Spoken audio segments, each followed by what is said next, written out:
you go crazy.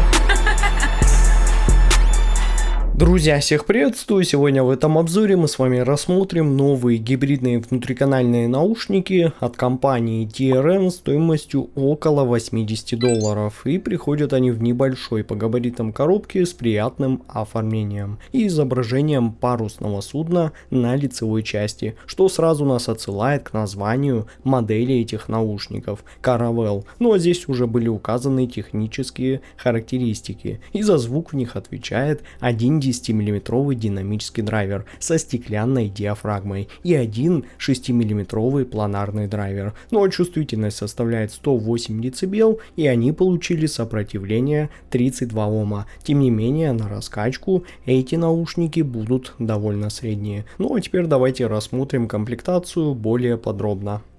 Наушники.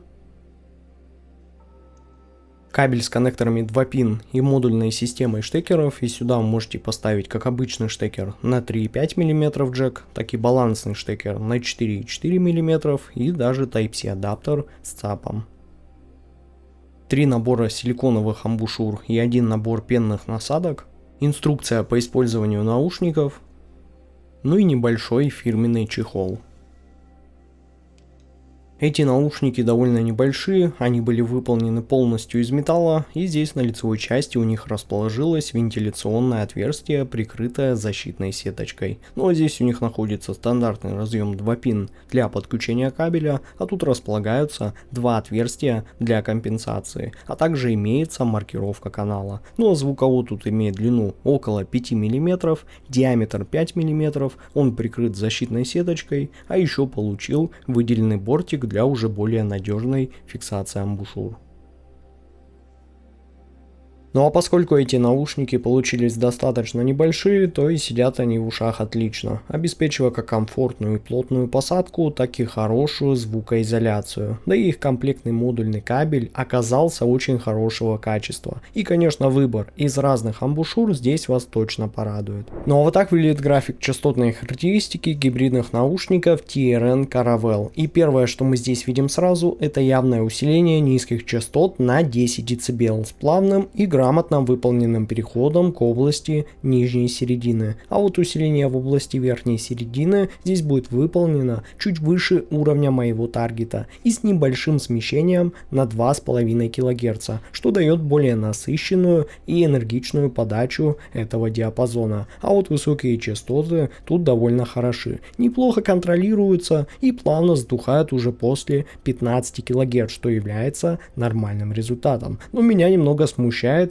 тут достаточно широкий пик, что приходится на 13 кГц, и именно он дает заметную яркость в этой области. Тем не менее, здесь мы имеем довольно понятный V-образный тюнинг. Но давайте обсудим, как все это уже будет ощущаться на практике. Ну и начнем с низких частот, которые в этих наушниках получились умеренными и точно не басхедными, поскольку здесь нету какого-либо ощущения сверхмассивности. Зато саббас дает вполне ощутимую глубину и аккуратное давление снизу, благодаря чему низ ощущается слегка физически и не кажется вам слишком легким. А вот мид-бас работает очень аккуратно и точно, и он словно всегда находится в фокусе, быстро атакует, четко отрабатывает удар и также очень быстро затухает, не оставляя после себя никаких лишних хвостов и никак совершенно не вторгаясь в середину, за счет чего бас получается очень собранным, текстурным и достаточно прозрачным, без какого-то лишнего тепла и ощущения какой-либо перегруженности. Причем даже на быстрых и насыщенных композициях он не начинает смешиваться в одну мутную кучу, а продолжает нормально контролироваться. Поэтому здесь получился именно тот бас,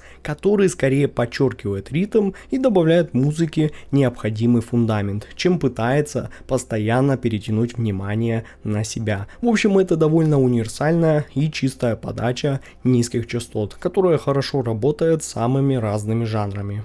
А вот серединка здесь получилась довольно приятной и комфортной, с легким теплым оттенком, хорошей прозрачностью и достаточно ясной подачей. Она не кажется ни сухой, ни чрезмерно аналитичной, при этом разрешения здесь вполне хватает для нормального восприятия всех деталей и нюансов музыки. Да и радует, что вокал не пытается выйти слишком сильно вперед и не ощущается каким-то плотно зажатым, а наоборот, он звучит достаточно свободно, плавно и естественно. Мужской вокал обладает нормальным весом и телесностью, а женский подается достаточно чисто, но при этом не уходит в какую-то раздражающую, колкую яркость. Да и инструменты тоже воспринимаются довольно естественно и натурально, без какого-то лишнего утяжеления. Поэтому середина здесь хорошо сохраняет ощущение свободы и воздуха. И именно поэтому ее можно комфортно слушать долго. Особенно если вы предпочитаете более спокойную и ненавязчивую подачу, где музыка не пытается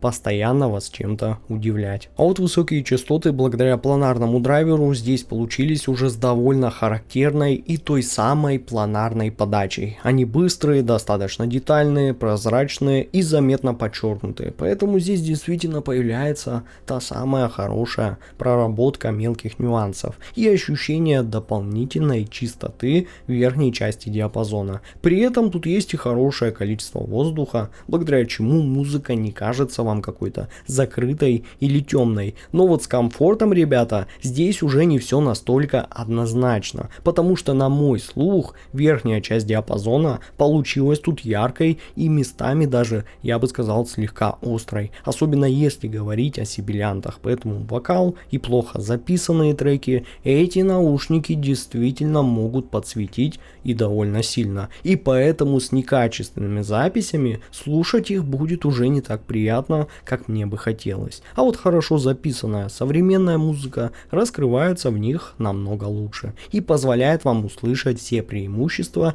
именно такого характера. Поэтому комфорт здесь, на мой слух, все же находится прям где-то на грани. Но если вы как раз не любите какую-то глухую и темную подачу, а наоборот хотите больше воздуха, техничности, прозрачности и акцента на деталях, то такие высокие частоты, я думаю, что вам точно в них понравятся. Ну и звуковая сцена здесь получилась достаточно широкой и с хорошим ощущением свободы и легкости. При этом глубина тоже вполне достойная, она не пытается как-то искусственно создать какое-то сверхогромное пространство, но при этом и тесной эту сцену я назвать точно не могу, поскольку инструменты достаточно хорошо распределяются по сторонам. Планы воспринимаются понятно, но локализация позволяет вам без особых проблем определить, где именно находится тот или иной элемент композиции. При этом за счет чистой верхней части диапазона и достаточно аккуратного баса